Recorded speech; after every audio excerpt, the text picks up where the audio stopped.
Podcast Vale em Pauta. Tá aí o podcast Vale em Pauta, que está iniciando com uma série de entrevistas interessantes.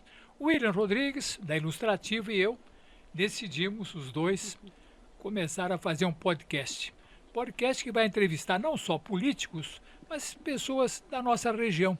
Pessoas que contribuem para o desenvolvimento, para a cultura, para a música do Vale do Ribeira. E não é um podcast de registro, o nome já fala, é do Vale do Ribeira. William, como é que é a nossa convidada de hoje, quem é? Sandra Kennedy, mineira, né? Foi prefeita de registro no ano de 2009 a 2012, certo? Divisa Nova. Exato. Sandra, Divisa Nova, né? Mineira, minha esposa é mineira também, né? E ela tá nessa nova empreitada aí pelo PT, coligação juntamente aí com o PV, PCdoB, Rede e o PSOL, né? É isso aí, doutor. Sandra, vamos começar o seguinte, conta como é que foi a tua infância, você começou lá em Divisa Nova, você foi para o Paraná, conta para nós a tua infância. Bom falar do passado e da infância, eu acho que é um dos momentos mais agradáveis não sei se todos nós adultos, mas agradáveis que eu tenho da minha vida. Mas inicialmente quero parabenizar esses dois gigantes da comunicação, Obrigado. Dr. Cristiano, William, pela iniciativa, muito importante. E agradecer Obrigado. o convite também. Divisa Nova é uma cidade bem pequena, perto de Poços de Caldas. Eu acho que é uma região que você viaja também para lá, não é? E nasci na área rural, nasci no pé da serra. Olha que legal. No pé da serra porque, claro, sul de Minas, muita montanha, nasci na área rural, numa fazenda chamada Sertãozinho, ainda bem que alguns parentes meus moram lá ainda. Eu sou muito grata aos meus tios que ainda mantêm lá, cuidam de lá, enfim, mantêm essa memória afetiva muito bacana. E eu estudei na área rural até o 2º ano. Era caminhão de leite, você subia no latão de leite para poder Foi alfabetizada chegar. lá? Fui alfabetizada lá. Mas a relação maior é com Cabo Verde, que é na área rural, enfim, divisão com os 2 municípios, né? E vivi lá até o 2º ano primário. Meu pai nasceu Sandra, mais velha. Eu conheço a sua irmã. Verdade. Trabalhou com você um pouquinho. Trabalhou na 99 também. Nasceu Simone, meu pai agricultor, plantava café. E claro, como todo pequeno agricultor, sonhava de ter um homem para ajudar na roça, né? Como a gente fala lá em Minas.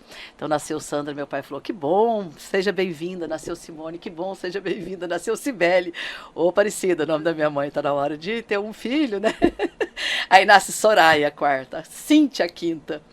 E somos 5 irmãs, né? Muito queridas pelo meu pai, pela minha mãe. Essa brincadeira que fiz é só no sentido de esperar o irmão. Mas meu pai foi para o Paraná, daí aí lá nasceu o Sandro, o único filho, meu único irmão, enfim. Somos São 6 6 irmãos. então, 6. Do sul de Minas, nós fomos para a região de Maringá, Londrina, São Pedro do Ivaí, uma outra cidade pequena, onde eu vivi a minha ensino fundamental. Ensino fundamental. Depois do ensino médio, eu fui para Maringá. Meu pai, como agricultor, ele rodava muito, né? Então, tinha muito aquela coisa de um princípio, na época da geração do meu pai, que era um bom cristão, aquele que desbravasse, que abrisse fronteiras, que plantasse. Meu pai era uma pessoa extraordinária, sempre queria muito pensar nesse coletivo dele produzir para o povo comer. Então, nesse sentido, fomos. Depois, meu pai ainda foi para Goiás, Mato Grosso, depois voltou para Goiás, enfim. Mas... Sempre na área rural. Sempre na área rural, meu pai sempre na área rural. Você é formada em serviço social. Por que você optou por essa profissão que é muito bonita, né? Inclusive, a minha esposa é também formada, né? O que te levou a pensar em se formar nessa área, Sandra? Ih, já começaram as perguntas difíceis.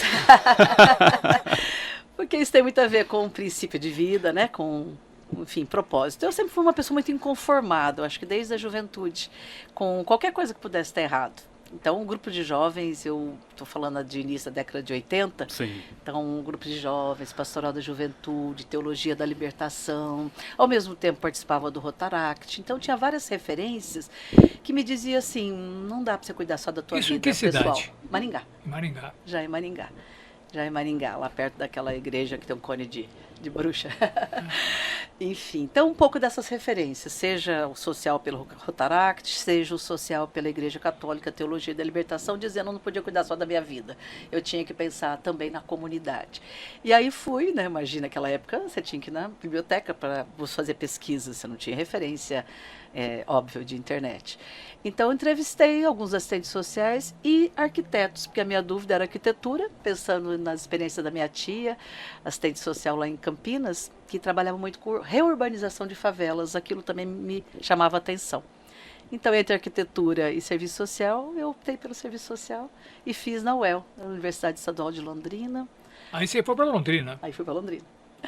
Meu pai sempre estimulou muito a autonomia das mulheres, mesmo na geração dele. Eu tinha passado em Campinas, na PUC, e tinha passado em Londrina, na UEL. Em Campinas eu moraria com as tias, queridíssimas, mas ia morar com tia. Meu pai falou, sei que a vida é uma escola para qualquer pessoa. Vá morar em Londrina e não vai morar com parente, não. Coisa diferente de qualquer pai, né? Sim, gostaria sim, que morasse, sim. ficar vigiada pelos tios. Por isso, bom, vocês já viram que eu sou fã do meu pai, né, e da minha mãe também, mas Legal. enfim, me deu muitas essas referências. E foi, de fato, a escola, né, a universidade, o desafio de viver em república, de viver com pouco dinheiro, no limite mesmo, de passar necessidade, porque meu pai ralou para pagar minha faculdade, muito. Mas conseguimos, me formei. Sandra, uma curiosidade, e música? Você gostava de que música nessa época? Como é que era? Eu só preciso fechar um pouquinho, que é interessante. Uma das professoras minha na Faculdade de Londrina foi a Márcia Lopes, que inclusive falava com ela há pouco, me convidou para um podcast nacional, que foi ministra. E o Gilberto Carvalho também, hoje ministro do Lula, foram duas referências da minha formação na UEL, né? A Márcia Carvalho foi quem fez a grande expansão do Bolsa Família no Brasil. Ela coordenou essa coisa do CAD único no Brasil todo. É uma referência de professora que eu falo até hoje. Gilberto Carvalho, também uma grande referência, vem aqui na nossa campanha. Sempre gostei de MPB. Elis Regina, naquela época, era muito forte para nós, né? Elis Regina, Chico Buarque, sempre foi referência, Caetano, né? Então... Zé Ramalho, não? Zé Ramalho também.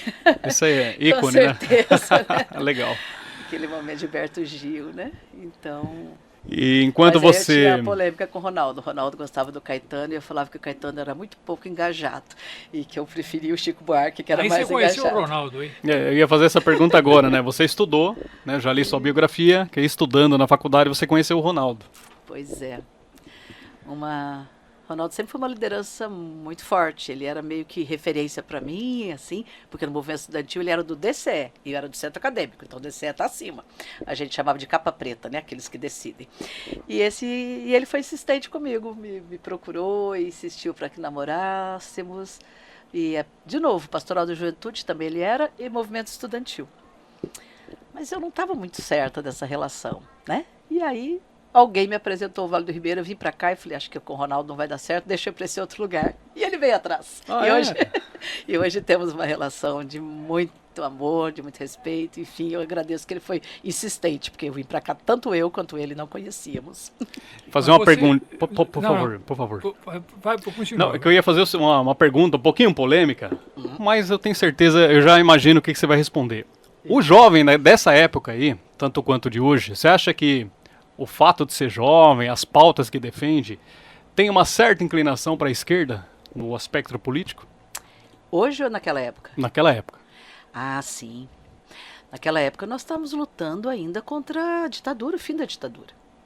O fim Que da se estendeu ditadura. até 85. Então a resistência contra aquele regime totalitário que eu lamento de ouvir voltar a falar, né? De gente que levanta isso aqui na nossa cidade, inclusive, né? Recentemente no viaduto da cidade, nossa geração lutou pela democracia, lutou contra o autoritarismo. Nós lutamos.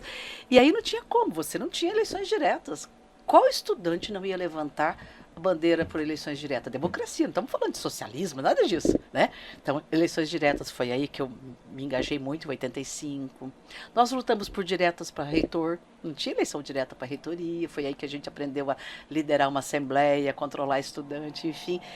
Eu te diria, é muito diferente da juventude de hoje. Naquela época, quem não lesse um jornal, quem não se interessasse por política, era considerado, como é que é a gíria que a gente usava? Mas assim, por fora, cafona, entendeu? E hoje, infelizmente, o jovem diz o contrário, né? Não gosta de política, como se fosse algo bacana. Naquela época era o contrário. Se você não entendesse de política, você era considerado atrasado, não é? Então, eu não diria de esquerda, mas eu diria democráticos, né? Todo esse campo democrático, de defender esse valor tão importante da democracia, a universidade ajudou muito. E os filhos? Pois é. Viemos para cá, esse pedaço que eu agradeci já ao Ronaldo, porque a vinda dele para cá fez com que a gente decidisse ficar juntos. E casamos aqui. Primeiro casamento que teve na... Importante, hein? A Sandra era muito tímida. Eu tinha vergonha de entrar numa igreja grande, pensar que aquele tapete vermelho, longo, todo mundo olhando para... Longo assim, São né? todos católicos, você e o Ronaldo. Eu e o Ronaldo, muito forte. Aí decidimos casar numa pequena igreja, que seria um casamento só familiar, aqui na Vila Fátima, a igrejinha Nossa Senhora de Fátima, aqui na Rua São Paulo. Mas se a sua esposa é mineira, você sabe, todo mineiro falou em casamento, batizado ou funeral, todo mundo se junta, né? Então, sim. fretaram o ônibus no sul de Minas, os parentes do Ronaldo em Londrina e Assis, Maracaí, enfim. E foi um grande casamento, lotou a igreja. E eu me casei em 88 e Júlia nasceu em 89, nossa primeira filha.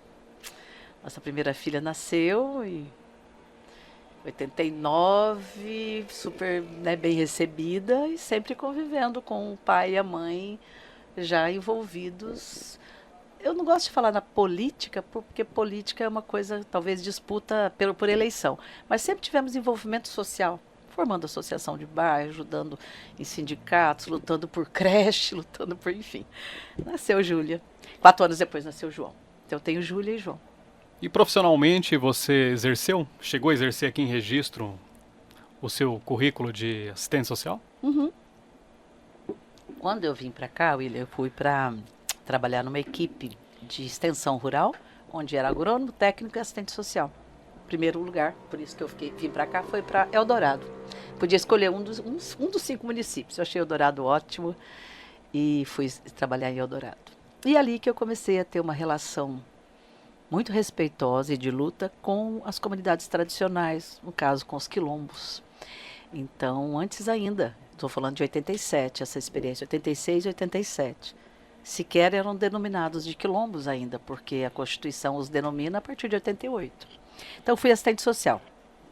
Trabalhávamos com a organização das mulheres, com a organização dos bananicultores para vender direto, não tinha esse nível de organização da bananicultura no Vale do Ribeira.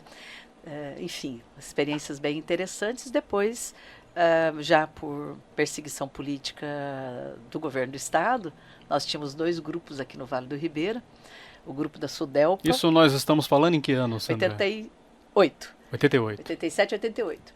Isso que eu vou falar, o doutor Cristiano lembra, você talvez não, mas eram 2 grupos do campo democrático, mas um grupo era um grupo ligado mais ao antigo partidão, que era o grupo da Sudelpa, e outro grupo era mais ligado ao PT, a mais igreja e tal, que era o grupo da CAT.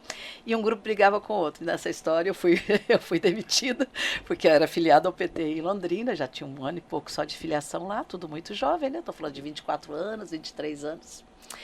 E eu fui demitida e as comunidades fizeram abaixo-assinado. Eu fiquei muito feliz, é uma gratidão que eu tenho muito forte até hoje, para que eu ficasse. E o Lara, lembra do Rubens Lara? Lembro, Rubens de Santos. Santos. Deputado Rubens Lara com o Galeta me seguraram, ou seja, não vai demitir, não tem porquê, porque uma filiação partidária, por isso que eu falo da importância da democracia, demitida só por uma filiação partidária. E foram descobrir em Londrina, não tinha como você consultar em sistema Rubens nenhum. Lara era do PSDB, né? Do PSDB. E era ligado ao Galeta, e portanto me ajudou a segurar. Bom, enfim. Aí, esse período eu fui assistente social mesmo. Depois eu prestei concurso na saúde, também como assistente social, mas por um período menor. Ah, por isso você tem esse viés de saúde muito forte, né? Daí, como mandaram embora, etc e tal, depois essa história que eu resumi um pouquinho aqui, fui readmitida, Sim. mas é meio comum isso. Depois você não tem fôlego para resistir mais, demitiram de vez. Sim. E aí eu falei, não, dessa região eu não saio, eu gosto muito do Vale do Ribeira. Prestei concurso, 88 entrei no estado. Pergunta importante, por que o PT? Por isso que eu sou assistente social da saúde até hoje, recém-aposentada, para terminar o ciclo de profissão, recém-aposentada. Então, desde 88 até agora, o meu vínculo que me permitiu sobreviver e ficar no Vale do Ribeira, região com a qual eu tenho, enfim, não sei nem te dizer, viu? Uma admiração, um vínculo, um compromisso, talvez melhor. Foi que me permitiu ter passado nesse concurso da saúde. Trabalhei primeiro em Juquiá, a doutora Cristina Turazzi Villanova me chamou para cá, passei a ter cargos de direção, depois Ministério da Saúde e outros Ministério da espaços. Saúde, como é que foi a experiência? Fantástica, porque a gente sempre defendeu o SUS, mas você defende o SUS como um sistema universal, gratuito, direito de todos. Mas você vê os lugares do Brasil onde funciona bem, dá uma alegria enorme. E eu coordenei projetos que eu rodava o Brasil todo, Rio Grande do Norte, Rio Grande do Sul. Ficou morando em Brasília? E voltava, porque o Ronaldo estava aqui com as crianças, então isso era possível fazer isso, cada 1 mês e meio, 20 dias, estava aqui. Outro momento foi ele que foi trabalhar lá e eu fiquei aqui com as crianças, enfim, sempre batalhando nessa construção aí. Mas foi muito importante, trabalhei no Ministério do senador Humberto, primeiro, depois com o ministro Padilha e depois com o ministro Arthur Quioro. Várias, desde o programa Mais Médicos, o programa, por exemplo, que nos permitiu trazer a radioterapia para cá, que está em construção no Hospital de Registro, foi porque foi o período que eu estava no Ministério. Tinha 80 aparelhos desses, são caríssimos. Para você ter uma... não me lembro, não vou me lembrar o número que existia no Brasil até então, mas eu sei que a expansão foi com 80. E dos 80 a gente conseguiu garantir um para cá. Pariquera, porque não tinha nem hospital de registro ainda quando a decisão foi tomada, né? Agora está em construção, tinha sido totalmente paralisado no governo anterior, do governo Bolsonaro, retomou agora e acho que menos de um ano vou entregar. Falei isso para falar do Ministério e também a estadia estar no Ministério, cuidando do Brasil todo, me permitiu puxar algumas coisas para cá também, no sentido de levantar a voz do Vale, que foram 58 médicos que a gente trouxe para cá dos Mais Médicos. William, Ariri passou a ter médico que nunca tinha em Cananéia. Ivoparanduva e Eldorado, que tinha dificuldade de fixar. Foi uma vez eu estive em Ariri, mas que lugar difícil de chegar. Que era uma estrada, não lembro se era uma estrada com o nome de Cubatão. É dificílimo. Porto Cubatão. Interessante, boa conquista. Só voltando um pouquinho, a questão da opção da filiação partidária do Partido dos Trabalhadores, qual foi a motivação? Quando eu me filio lá, então, jovem ainda na faculdade, né? Mais ou menos isso, deixa eu me lembrar. Enfim, tinha lá meus 20 anos, 21. Os partidos nesse campo, ou eles vinham do viés comunista, que não me agradava, eu sempre fui uma pessoa que defendia a democracia, como o PT nasce e se mantém nesse viés, defendendo a bandeira da igualdade social, mais democracia, chame de socialismo ou não, mas a democracia como valor universal, foi aí que eu me identifiquei. Quer dizer, não seriam outros partidos que na época tinha o PCB, PCdoB, não me lembro quais outros partidos de esquerda tinham na época, talvez o PSB já existia, com certeza existia, né, porque é histórico. Então me identifiquei porque vinha muito dessas bases da organização. Você lembra o ano de filiação, não? Se eu vim para cá em 88, desculpa, em 86, acho que foi 84. Porque o PT ele foi fundado em 1980. Isso. Então, quer dizer, se você nasceu politicamente junto com o partido, praticamente, né? Exato. Interessante. Sandra, uma curiosidade. Mas nunca pensava em ser política, não, viu? É? Participação política para nós, de esquerda ou do PT, sempre foi organizar o povo para conquistar seus direitos. Esse sempre foi o meu caminho. Sandra, a candidatura veio bem depois. O objetivo nosso no podcast é saber bastante da vida do entrevistado. E uma curiosidade, você tem 2 filhos, os 2 moram no Paraná. Algum deles também gosta de política, como você e o teu marido? Política no sentido geral, sim. No sentido de candidatura, não. Não são filiados ao partido? Então, como é que é? Acho que os 2 são, mas não teria essa política no sentido de a gente falar disputar cargos, não. Mas o João Vitor, por exemplo, tem uma sensibilidade enorme, faz um trabalho de cultura voltado para a população em situação de rua, muito interessante, um trabalho na periferia, Júlia é muito ligada ao meio ambiente. Então eles têm consciência política, social, se posicionam. Porque estudaram aqui, na sua faculdade que foram fazer fora. Foi isso.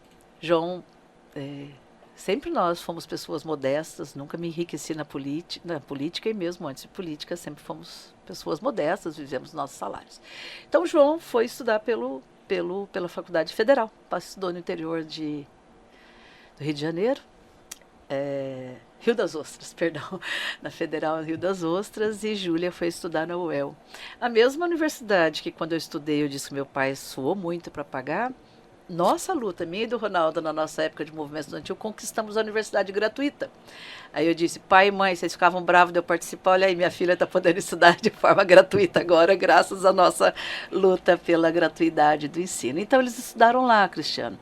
Júlia e João estudaram, Júlia estudou em Londrina, João no interior do Paraná, interior do Rio de Janeiro. E acabaram, por circunstâncias familiares, os 2 morando lá, em Londrina. Moram lá, agora tem os 2 netos, aí a saudade é enorme, muito grande. O Ronaldo é de Londrina, né? Ronaldo é de Assis, mas da mesma época que eu me mudei para São Pedro do Ivaí, aos 8 anos. O Ronaldo se mudou de Assis para Londrina também nessa época de 8 anos. E eu morava em São Pedro do Ivaí. Tem uma lenda que o Ronaldo conta que acho que a gente se conheceu lá já, porque ele ia com o pai dele de vez em quando trabalhar lá. O pai dele vendia agrotóxicos. E tem uma história de que a gente sabe do mesmo lugar, da praça, do lugar lá. E falou assim, olha, acho que a gente se conheceu desde então, desde os 8, 9 anos. Mas enfim, era naquela mesma região, norte do Paraná. Vamos falar agora um pouco de política, né? Bora. Já vimos a história da Sandra agora em detalhes, né? Sim, O Dudu, ele assistiu esses dias um vídeo da campanha, meu neto, e falou, adorei assistir o seu vídeo. Como é que é o nome do neto? Então eu vou ter que falar aqui, porque ele vai assistir Não, o por podcast. favor. Ó, a câmera tá ali, ó. Quero mandar um beijo pro Eduardo, pro Dudu e pro Pedrinho. São os 2 netos que a gente tem. Júlia tem o Dudu, de 7 anos, e o Pedrinho do João. E são queridíssimos. E são antenados, acompanham. Me diga uma coisa, e a política esse ano, como é que você está vendo? Bom, primeiro é bom a gente não ter a polarização que sempre teve. Eu brinco, né? Fla-flu, né? A experiência, assim, Sandra, Samuel, PT, PSDB. Acho que é importante quando você tem mais candidaturas, porque você retrata mais as forças políticas, né? Então, nesse sentido, 3 candidaturas. Eu vejo como uma eleição... primeiro, vou falar uma outra coisa antes.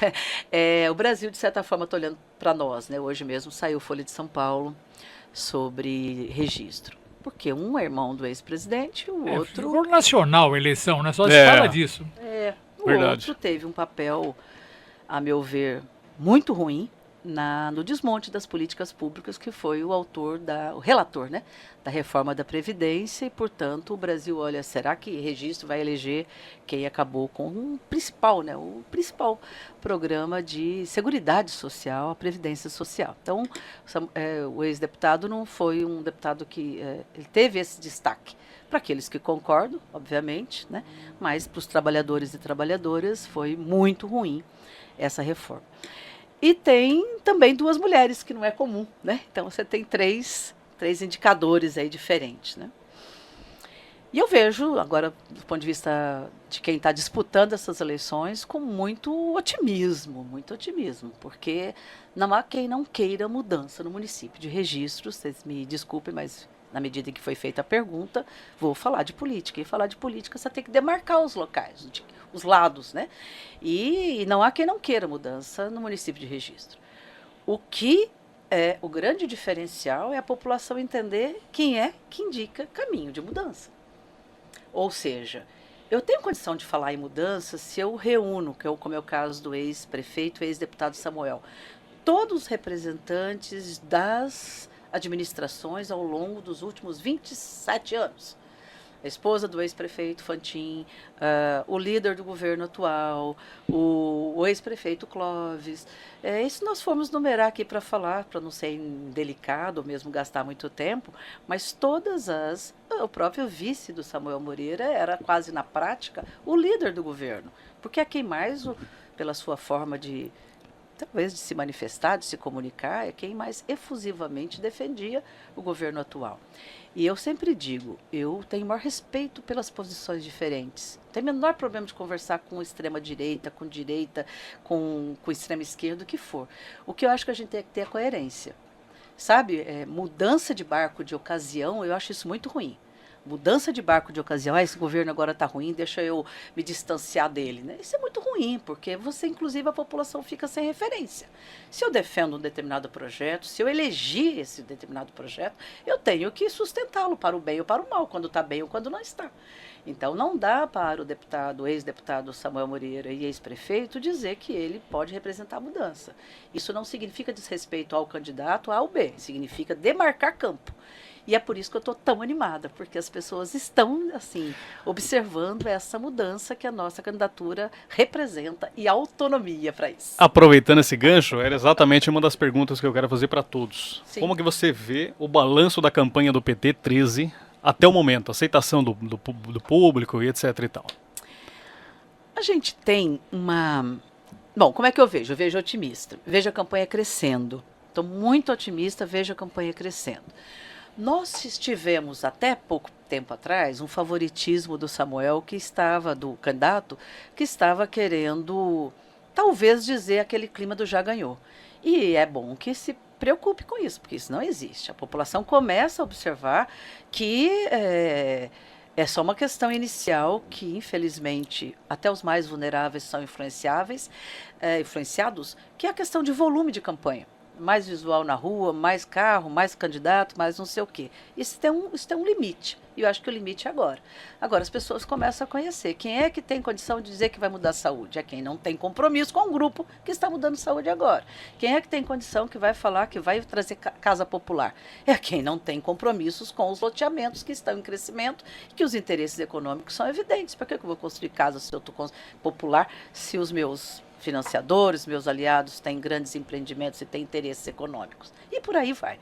Então eu estou otimista por isso. Nós estamos intensamente nas ruas, na periferia. Não dá para fazer um projeto de cidade que ignore a realidade. Aí a realidade é saúde um caos, absolutamente servidor sem apoio, precisa melhorar a qualidade do serviço público. E eu digo isso, o servidor que estiver me acompanhando, nós precisamos sim, em muitos aspectos, humanizar o atendimento.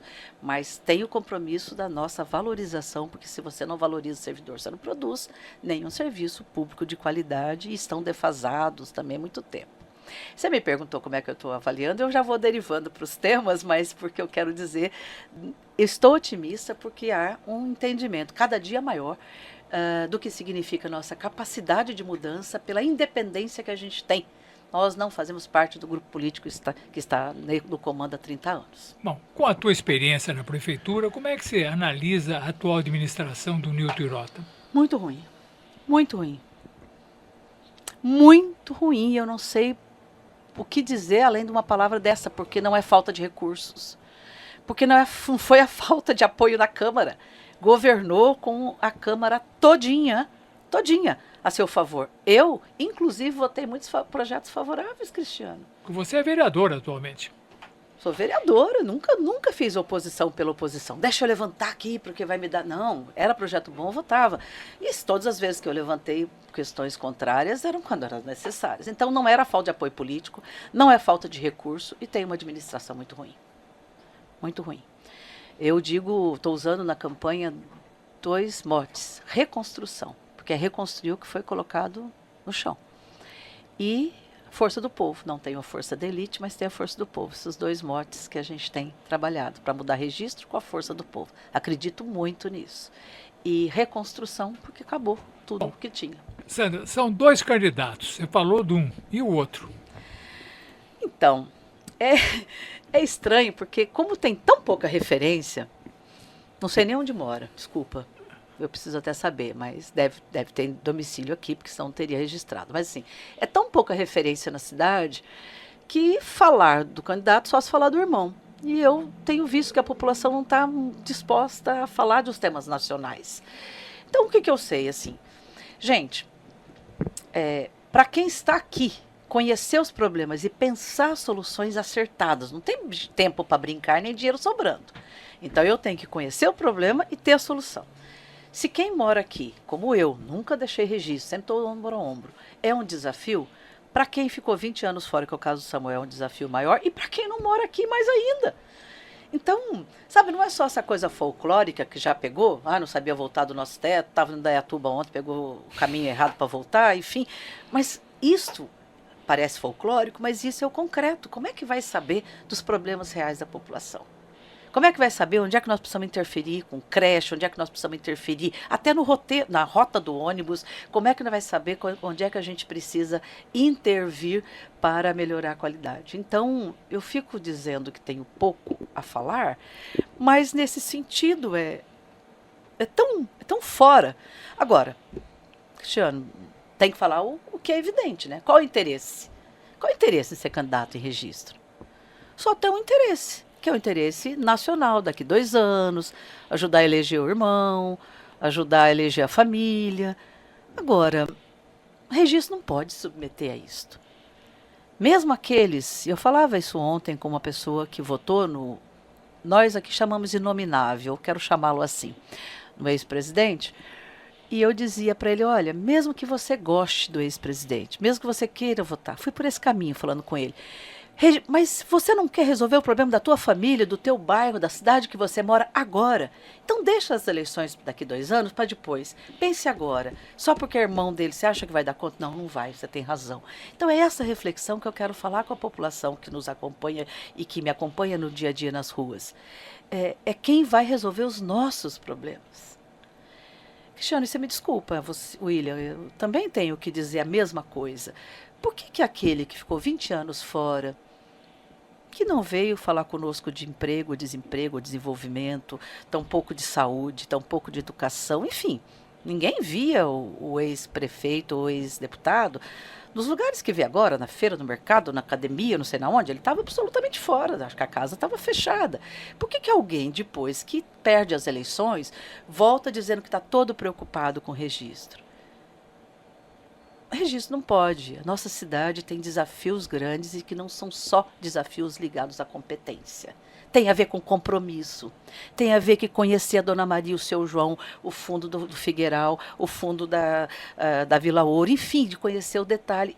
Mas foi o prefeito 20 bom atrás? Não quero discutir 20 anos atrás. Quero discutir agora que os desafios são outros, a realidade é outra e que não é possível alguém que ficou 20 anos fora agora dizer que está preocupado e que vai resolver. Por que eu falo isso? Porque nós poderíamos ter tido apoio.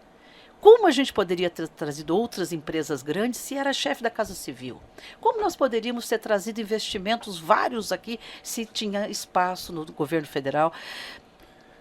Os senhores talvez não concordem comigo, mas eu quero falar essa frase. Porque estava ocupado tirando os direitos do trabalhador. A reforma da Previdência, a reforma trabalhista, eu vou dar um exemplo só. Hoje você pode, William, qualquer dessas grandes empresas aqui, encontrar um trabalhador que recebe por hora, que é o trabalho intermitente. Você vai pagar por hora um controlador de acesso, um atendente aqui na Rede Grau, por exemplo, não estou dizendo que contrata, estou dando exemplo de comércio que tem sazonalidade, que tem mais intensidade para atender os clientes em determinado horário e menos no outro. Você pode contratar essas pessoas, pagar por hora e no final do mês esse trabalhador ter 300, 400 reais. Antes dessa reforma da Previdência, você iria no fórum, né? Iria no Ministério do Trabalho, obviamente você tinha o direito ao salário mínimo. Esta reforma trabalhista que foi feita no governo Bolsonaro e apoiado pelo deputado Samuel, eu falo dele porque é ele que está disputando aqui, hoje permite que o trabalhador ganhe 300, 400 reais porque é contratado por hora. Então, estava ocupado com outras coisas que não ajudar registro, mas acabar com os direitos trabalhistas e direito do povo. Eu vou aproveitar o gancho, Sandra, que você comentou dos dois adversários, e não é segredo para ninguém que o Newton Hirota está apoiando o Renato Bolsonaro, né? E fazem 12 anos que você deixou a prefeitura, correto? Já há um bom tempo, né? Mais de uma década. Tem uma pergunta que as pessoas me fazem, né? E eu vou criar um quadro chamado Povo Quer Saber. Tá? Opa! Isso é bom. A senhora entregou o Boulevard, né? Foi durante o seu mandato. Dividiu opiniões, de fato, né? Muita gente achou caro, tem gente que gostou, tem gente que não gostou, etc. e tal. Olhando o seu aspecto hoje, peça caindo, enferrujada, falta de manutenção.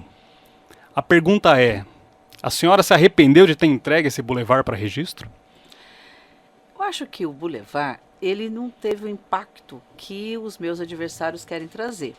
Ele só teve porque foi em período eleitoral, então foi exacerbado, não é? Ele foi um lugar, um trechinho da cidade que quis dar uma melhoria, uma cobertura, em diálogo agora. O que foi que teve problema? Aí sim os comerciantes tiveram razão na época. A obra demora muito no Vale do Ribeiro quando você tem chuva. Foi um período de intensa chuva, eu tive enchente até em agosto, então demorou a construção, uma construção no centro da cidade, criou impacto. Fora disso, bastavam ter feito a manutenção. Você vai em Praia Grande, você vai em outras cidades, era o mesmo modelo, um lugar no centro da cidade que tem cobertura, porque chove bastante aqui e o sol também, que criaria um ambiente de convivência que fortaleceria o comércio. Mas como foi entregue em período eleitoral, contaminado pela disputa, então quiseram criar uma marca negativa. Agora, se tivesse feito a manutenção dele, Hoje está lá um monte de ferro, mas porque 12 anos depois ninguém quis fazer manutenção para criar, inclusive, exatamente. um problema para mim. Agora, eu quero ser lembrada por outras coisas, não pelo Boulevard. Nós vamos chegar lá. A senhora foi sucedida, inclusive, pelo Gilson Fantin e pelo Nilton Hirota. A senhora acha que teve um pouquinho de má vontade deles em fazer a manutenção do Boulevard? Total. Ali, se você tivesse, sabe, feito limpeza inicialmente, depois trocar os que quebram normal, que quebra 12 anos depois. Nossa intenção era colocar ali painéis com as fotos dos períodos históricos de registro. Sabe, você tinha investimento. Quem me sucedeu soube inaugurar um monte de coisa que eu deixei em andamento, muita coisa, mas não soube manter aquilo que tinha sido concluído, sabe? Então, o Boulevard, ele só tomou esta dimensão porque, repito, era em período eleitoral, eles tinham interesse. Agora, ninguém fala da importância do Boticário, trazendo tá aqui. empregos, né? Tá aqui. Posso emendar aqui, doutor? Estou dizendo que você não. Então tá bom. Sandra, eu particularmente acredito que o maior expoente do seu mandato foi a vinda do Boticário, de fato. Primeiro, eu ouvi a sua sabatina na 99, ouvi o debate onde a senhora participou. A senhora ficou chateada de alguns projetos não ter dado os devidos créditos, né? Primeiro ponto. A senhora acredita um pouquinho desse crédito para o governo Clóvis? Da vinda do Boticário? Não tenho o menor...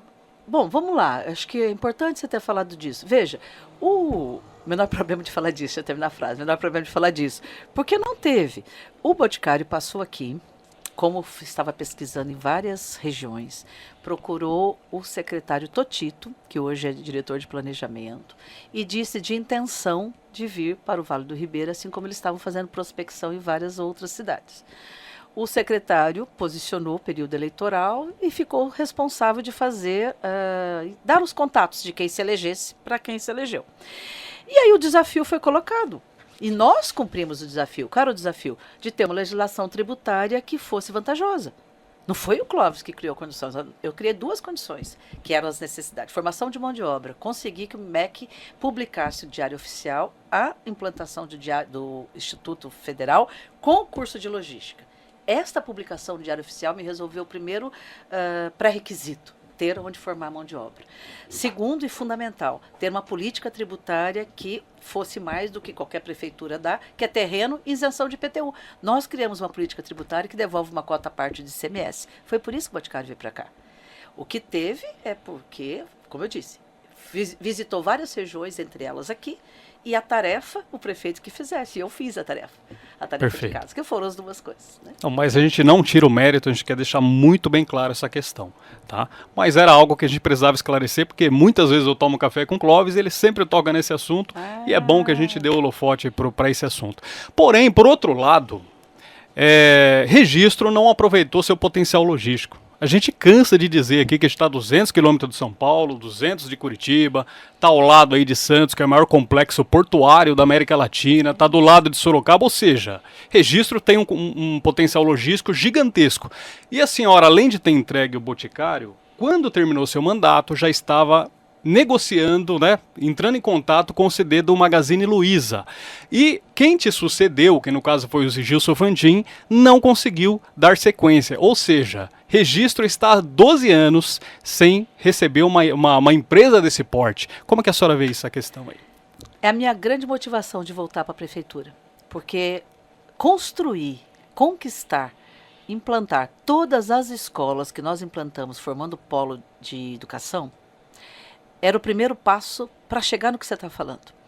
Sem formação de mão de obra, nós não avançaríamos como não avançamos.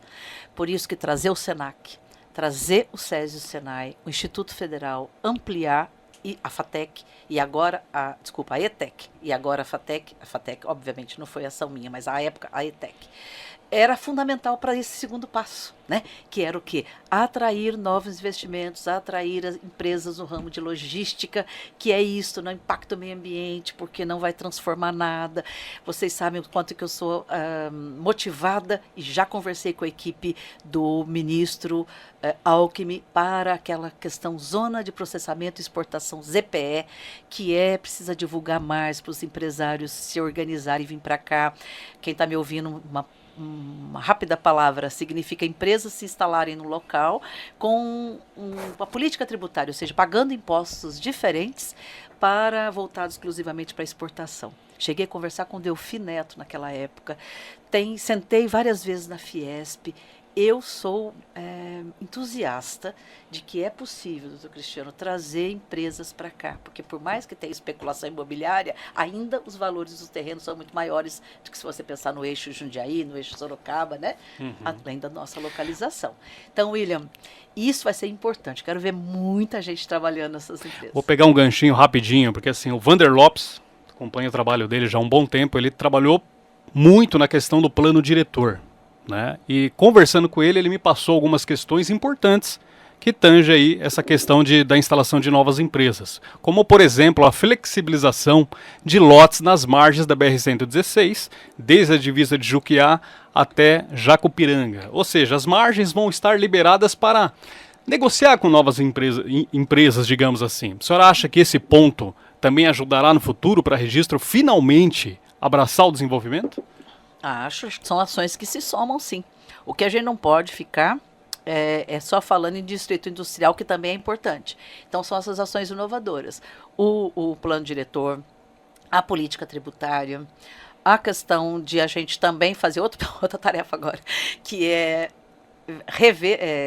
lutar para esses gargalos da BR-116. Se a gente também não resolver a chegada de São Paulo lá em Imbu, que eu ia fazer uma audiência pública com a NTT, mas agora em período de eleição a gente não tem fôlego, vai ficar para final de outubro para discutir o acesso do Capinzal, para discutir Imbu. Nós estamos fazendo uma articulação com todos os prefeitos aqui no eixo da BR. Como vereadora, eu também vou atrás, mesmo não sendo prefeita, porque alguém precisa conversar disso. Quem vai para São Paulo sabe o quanto que a gente demora para chegar em São Paulo. Então, eu quis não fugir da sua pergunta, mas completar, se me permita. O plano diretor é importante, a política tributária é importante, a BR-116 é importante. Todo o contexto. Todo o contexto, mas principalmente você ter uma liderança, que eu quero ser essa liderança para ir atrás. Estamos chegando ao final do nosso bate-papo. O nosso Wildo, que está coordenando tudo, já falou que o nosso tempo está esgotando praticamente. Uma última pergunta tua. Uma última pergunta minha. Bom, lendo um dos planos da Sandra, me chamou a atenção em especial, porque a gente está vendo essa vergonha que é registro ter uma ambulância só, né? Eu acho que é um dos temas mais comentados em todos os lugares. É uma vergonha, ponto. E a Sandra tem um projeto que é trazer uma base regional do SAMU.